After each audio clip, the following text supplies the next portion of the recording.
In 1990, an age-old conflict in the Balkans erupted into civil war. A multi-sided and complicated overseas struggle was packaged by the mainstream media as a tidy melodrama. The predominantly Christian Serbs were cast as the villains. A key maneuver employed to demonize them involved a photo shoot.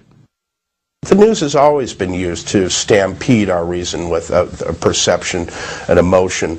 When you're talking about war, you get those heart-tugging appeals to pity in particular, and we've seen that again using images. Benjamin Works, president of the Strategic Issues Research Institute, is a military affairs analyst for Fox News and CNN.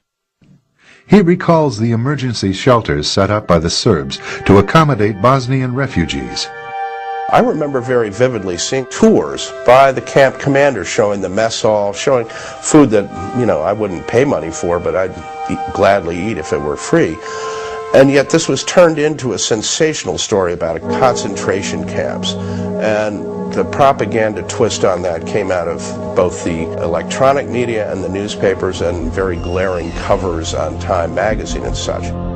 Judgment, an independent expose, reveals how a British film crew photographed a Bosnian emergency shelter to look like a Nazi concentration camp. The film crew positioned themselves inside a barbed wire enclosure to shoot out at refugees, who were free to come and go as they pleased. The cameras zeroed in on a refugee whose emaciated appearance was the result of a birth defect. And we found that all of these allegations of a concentration camp were really frauds perpetrated by the reporters, and in fact, at least one, Roy Gutman, won a Pulitzer Prize for this kind of fabrication.